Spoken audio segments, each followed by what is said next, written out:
আসসালামু আলাইকুম ওয়া রাহমাতুল্লাহি ওয়া বারাকাতুহু। আশা করি ভালো আছেন। আলহামদুলিল্লাহ আমি ভালো আছি। আমরা যারা লাইভ শো গুলো করি আমাদেরকে একটু স্মরণ রাখতে হবে আমাদের লাইভ শো গুলোতে কিন্তু অনেক বড় ধরনের ইস্যু আসতে পারে। ইস্যুটা কিভাবে আসতে পারে? হয়তোবা আপনি লাইভ করছেন, অন্য কোনো একজন ব্যক্তি আপনার লাইভ কলে উঠতে চাচ্ছে। তা আপনি তাকে চেনেন না, সেও আপনাকে চেনে না। তার উদ্দেশ্য হচ্ছে আপনার লাইভে উঠে আপনার পেজ বা প্রোফাইলটাকে ক্ষতিগ্রস্ত করবে।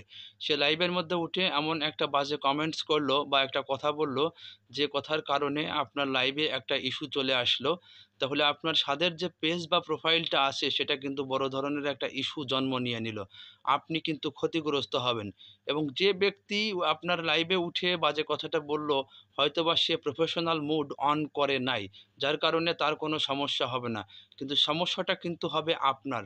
অর্থাৎ আপনি যদি কোনো ব্যক্তিকে আপনার লাইভ কলে উঠাতে চান, তাহলে সর্বপ্রথম সেই ব্যক্তির কাছে আপনাকে জিজ্ঞাসা করতে হবে সুন্দরভাবে যে তিনি কোনো নয়েজি কোনো স্থানে আছে কিনা? যদি তিনি নয়েজি কোনো স্থানে থাকে তাহলে তাকে সেই স্থান থেকে সরে যেতে হবে এবং তিনি যেখানে আছেন সেখানে কোনো মারামারি হচ্ছে কিনা বা বাজে কোনো শব্দ হচ্ছে কিনা?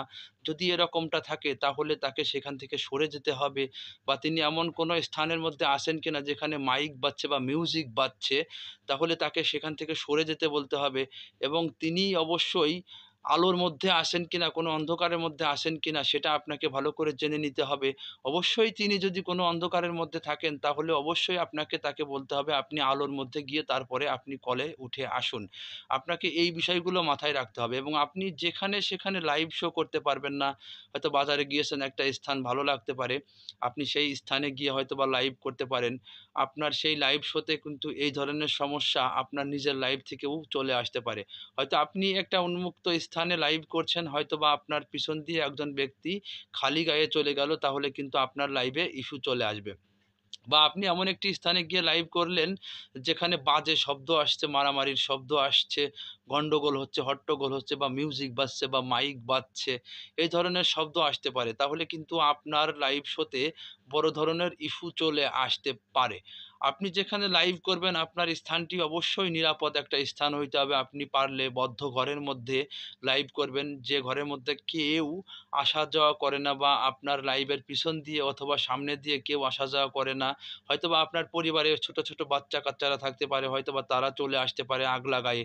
কিন্তু আগ লাগায়ে যদি কেউ চলে আসে তাহলে কিন্তু আপনার লাইভে ইস্যু চলে আসবে। সুতরাং আপনি যখন লাইভ শো গুলো করবেন আপনাকে অবশ্যই অনেক পরিমাণে সতর্ক থাকতে হবে। এত পরিমাণে সতর্ক থাকতে হবে যেন আপনার আইডিতে কোনো ইস্যু না আসে। এর ব্যবস্থাটা কিন্তু আপনাকে করে নিতে হবে। লাইভ করলেই কিন্তু হবে না। আপনাকে লাইভে যত ধরনের সতর্কতা আছে, এই সতর্কতাগুলো কিন্তু আপনাকে নিজেকে অবলম্বন করতে হবে। এবং এই সতর্কতাটা যখন আপনি নিজে অবলম্বন করে লাইভ করতে পারবেন, তখনই কিন্তু আপনার লাইভটা সফল হবার সম্ভাবনা থাকবে এবং আপনার লাইভে কোনো প্রকার কোনো ইস্যু আসার সম্ভাবনা থাকবে না। সুতরাং এই বিষয়গুলোকে আপনি বা আমি যদি সতর্কভাবে দেখি, দেখে শুনে বুঝে যদি লাইভ শো গুলো করি, তাহলে কিন্তু আমাদের কোনো প্রকার কোনো ভয় ভীতি থাকে না আমাদের পেজ বা প্রোফাইলের মধ্যে কোনো ইস্যু চলে আসার। আশা করি ইনশাআল্লাহ সকলে এই নিয়মটা মেনে কাজ করবেন। ইনশাআল্লাহ সবাই সফলতা অর্জন করতে পারবেন। আসসালামু আলাইকুম ওয়া রাহমাতুল্লাহ।